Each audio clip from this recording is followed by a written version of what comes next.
মঞ্চে নান্দনিক নানা সাংস্কৃতিক পরিবেশনা দিয়ে দর্শকদের মন জয় করে নিল সবে শিক্ষাজীবন শুরু করা ক্ষুদে শিক্ষার্থীরা। শুক্রবার বিকেলে চট্টগ্রাম নগরের একটি হোটেলে গ্র্যাজুয়েশন ও কালচারাল নাইট অনুষ্ঠানে অংশ নেয় তারা। এতে প্রধান অতিথি ছিলেন চট্টগ্রাম 10 আসনের সংসদ সদস্য ও স্কুলের প্রতিষ্ঠাতা সাইদ আল নোমান এবং বিশেষ অতিথি ছিলেন বিভাগীয় কমিশনার ডক্টর মোহাম্মদ জিয়াউদ্দিন।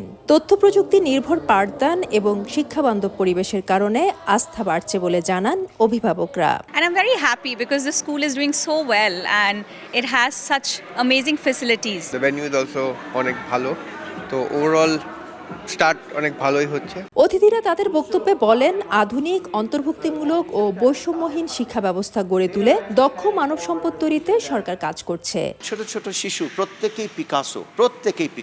প্রত্যেকেই আসলে আইনস্টাইন হতে পারে।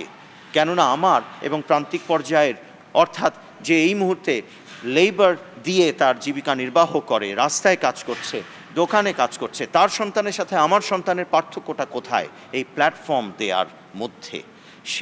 তার সন্তান প্ল্যাটফর্ম পাচ্ছে না, আমাদের কারো প্রিভিলেজড যে ফ্যামিলি সোসাইটি তাদের সন্তানেরা সেই প্ল্যাটফর্ম পাচ্ছে। এই পার্থক্যটা দূরীভূত করতে হবে।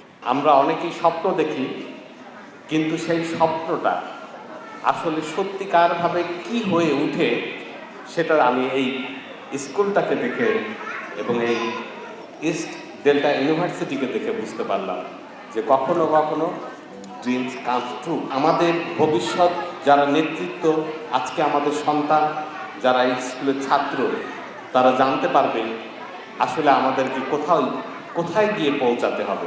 প্রকৃতি ও তথ্য প্রযুক্তির সমন্বয়ে সৃজনশীল, মানবিক ও বিশ্বমানের নাগরিক গড়ে তোলার লক্ষ্য নিয়ে 2024 সালে যাত্রা শুরু করে ইস্ট ডেল্টা ইন্টারন্যাশনাল স্কুল।